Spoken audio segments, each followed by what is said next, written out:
Sanibonani, welcome back to enye ivideo. Ngiyabonga kakhulu for tuning in. Ungakhohlwa ukusubscribe uma ngabe ukenzi kanjalo. Kusabalekile usubscribe, like ivideo, ushare ivideo as well.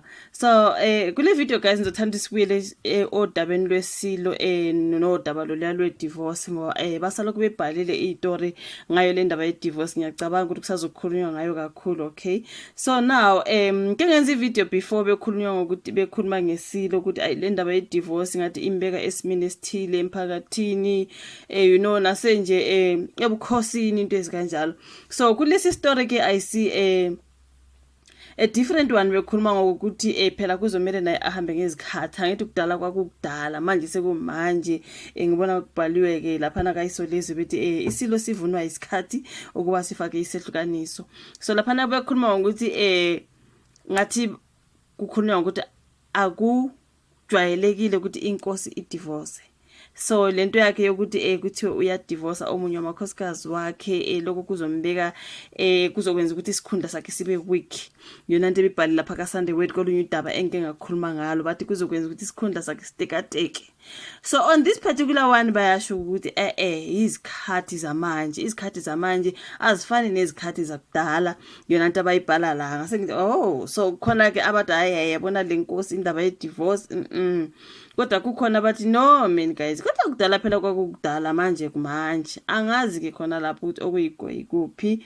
But I kind of like agree ukuthi kudala kwakudala bafethu makuthiwa kudala kwakungadivorce. Umfazi wayethi mayithathiwe uthathiwe.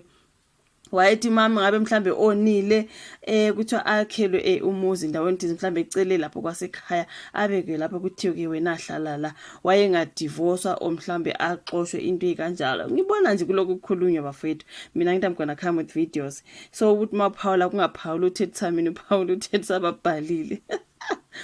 But okusalayo ke you guys bathi isilo sivunwa ke isikhathi. Asizokuthi bathi kungani kuthiwa kongoti bezamasiko bona bathi isilo imisizulu sinqobile kazweli thini uvunwa isikhathi esiphila kuso kuba ke acela isehlukaniso nomunye wondlunkulu. Now izazi zamasiko ke zikhuluma nephepha zithe nakuba kungokokuqala emlandweni kaZulu kuba ke osesihlaleni acela isehlukaniso, indlela okuphilwa ngayo manje yehlukile ke kunaleyo obekuphilwa ngayo kudala emandulo.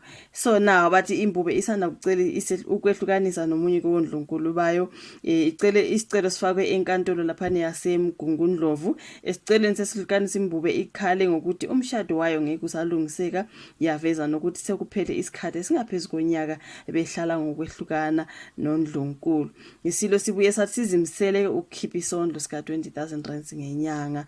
Ongoti ke osolwazi sihawu ngubane noJabulani Maphalala bathe ngokwesintu asikho isehlukaniso, kodwa bathi isikhathi esiphila kuso siyayivumela imbube ukuba ke icele ukudivorce. Ungubane uthe kuqala unkosikazi wayengalahlwa ngisho noma ke ngabe kuthiwa ubanjwe esephutheni elingakanani.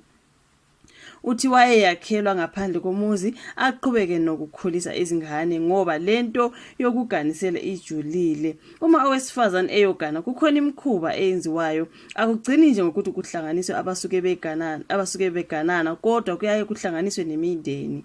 Ukwenda kusuke kusho ukuthi owesifazane uyofela lapho agane khona.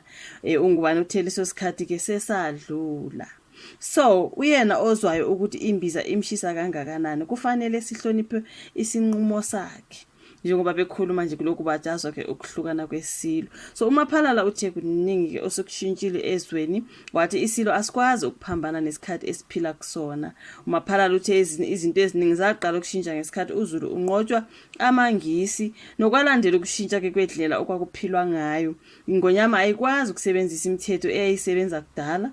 Umthetho ubopha thina sonke, na ingonyama iyakwazi ukwehluka, ayikwazi ukwehluka, sorry. So ngisho wona ke lo mshado okukhulunywa ngawo umshado wesimanje kwashadwa ngokomthetho emisha, ngakho ke kufanele ingonyama ilandele yona imithetho uma ifuna isehlukaniso. Kulula ke ukuthi abantu bakhulume, kodwa iqiniso ukuthi lesi isihluku esizithola sikusona njengoZulu ngenxa yamangisi afika ashaya imithetho yawo. So isilo sicela isehlukaniso nje kuvela ukuthi sizocacelwa kuNdlunkulu omusha ekupheleni kwenyanga ongundlunkulu uNomzamo Myeni. so kuloko kusakhulunyiwe ke njengoba nizwa ukuthi ayi kuvumelekile ukuthi angahlukanisa ngoba kudala kwakudala manje kumanje. Iyona nto engiyibona laphana njengoba ngizona update mangibona bebhalile ngendaba engisuke ngisazi ukuthi ngiye ngeza ngazo ngama-video, I'll make sure ukuthi ngiyaletha ki-update. So ngiye ngabona phela ukuthi hayibo ukuhlukanisa kwakhe kuzokwenza isihlalo sakhe sibe weak ntontontoni, phela inkosi ayidivorce kwasha kwacima. Manje mase ngibona bebhalela bethi hayi kodwa phela iy'nkathi zamanje azifane ney'nkathi zakudala, ngathi aha ithi sibuyele futhi siyokhuluma ngakho size ukuthi bazothina abantu on the comment section.